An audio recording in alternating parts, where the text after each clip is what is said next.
성대 학우들의 등산, 아니 등교를 도와주는 인사캠 셔틀버스. 그런데 셔틀버스는 왜 수성관까지 가지 않는 걸까요?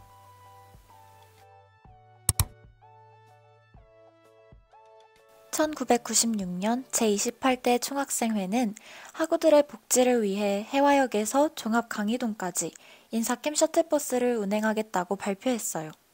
이 과정에서 학교 측은 예산 절감을 위해 버스 임대가 아닌 마을버스를 학내까지 들어오게 하자는 주장을 하기도 했죠.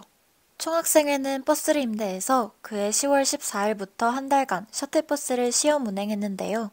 하지만 학교 측은 셔틀버스 추진은 학생 측이 일방적으로 한다는 점, 복지기금을 사용한다는 점 등을 들며 셔틀버스 운행은 절대 허가해줄 수 없다고 밝혔어요.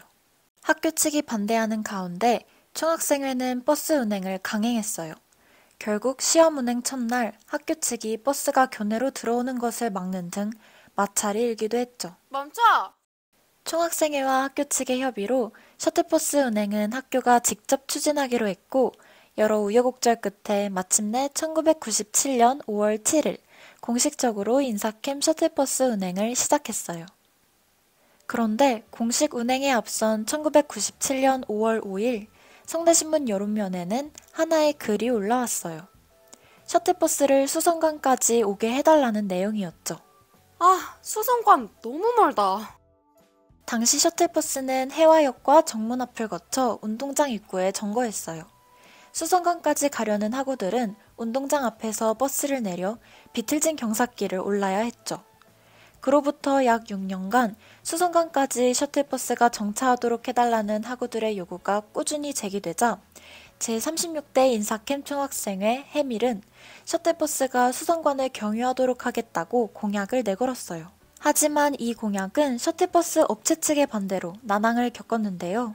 업체 측은 수성관 정거는 경사가 험해 차량에 무리를 줄 수 있고 또 사고의 위험도 있기 때문에 현실적으로 어렵다고 주장했어요. 거기에 이제 버스가 세워지기 되게 힘든 것 중에 하나가 출력이 낮거나 그 학생들이 그 안에 너무 많거나 그러면은 그것 때문에 차량이 제대로 탄력을 못 받고 그냥 그 상태에서 주저앉으면서 쭉 미끄러 나갈 수도 있기 때문에 노상에서는 차를 세울 수가 없고 만약에 이제 세우더라도 별도의 공간이 있어야 돼요. 그 버스 베이라고 해서 최소 30m에서 40m 정도의 폭이 필요해요. 구조상으로 전혀 되지 않는 곳에다가 버스를 정차한다는 것 자체가 안전사고를 불러올 수밖에 없는 형태인 거죠. 결국 총학생회는 수성관 정차 대신 수성관을 리모델링하는 방향으로 대체해 공약을 이행했어요. 5층에만 있던 수성관 정문을 1층에도 만들고 운동장 정거장부터 수성관 1층까지 가는 길을 정비했죠. 운행되기까지 우여곡절이 많았던 인사캠 셔틀버스. 공식 시행된 1997년부터 25년간 수많은 학우의 등교를 도와줬는데요. 현재 셔틀버스는 해화역 1번 출구 앞, 맥도날드 성균관대점 앞, 학교 정문, 600주년 기념관 앞, 농구장 옆에서 정거하며 여전히 수성관에는 정차하지 않습니다. 그럼 지금이라도 수성관에 셔틀버스를 정차시킬 수는 없는 걸까요?